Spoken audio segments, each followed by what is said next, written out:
Hello बच्चों, let's read the question. Which of the following can express themselves in both F1 and F2 generations if for the given character male and female parents are homozygous dominant and recessive respectively and F1 is self crossed.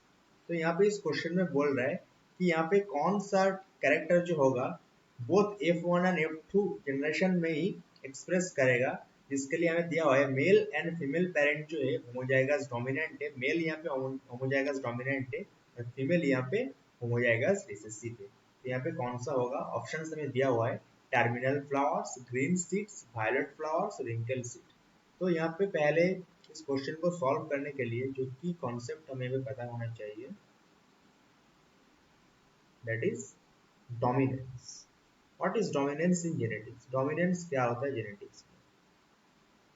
Dominance का मतलब यहाँ पे होगा कि dominant allele उसी को हम बोलते हैं जो उसका इफेक्ट शो करता है जब भी इंडिविजुअल में अगर उसका एक कॉपी भी हो, one copy of the allele भी हो, उसी को हम क्या कहते हैं? डोमिनेंट। और उसी को हम क्या, उसका जो फिनोमिना होता है उसी को हम कहेंगे डोमिनेंस। तो हम यहाँ पे सिंपली लिख सकते हैं dominant allele, dominant alleles show their effect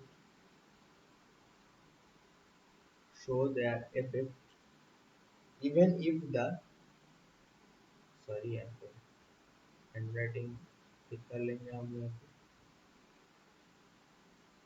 even if the individual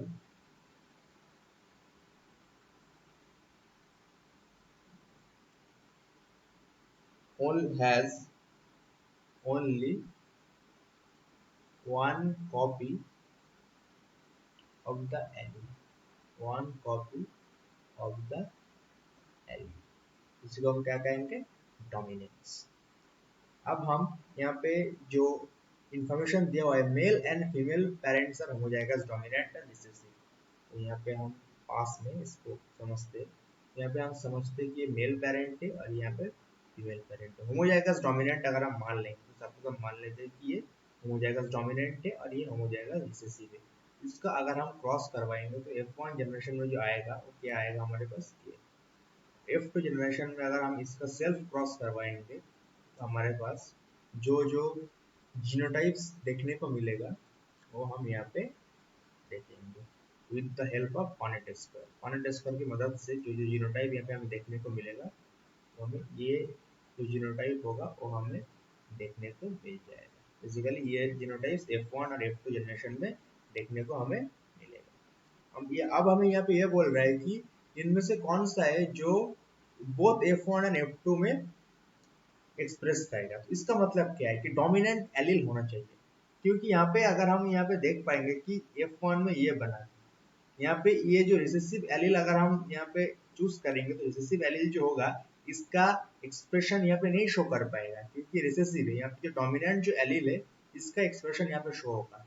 और F2 जनरेशन में भी हम देखेंगे इन तीनों में डोमिनेंट जो एलील है उसी का एक्सप्रेशन शो हो रहा है, इसमें रिसेसिव एलील का शो हो रहा है।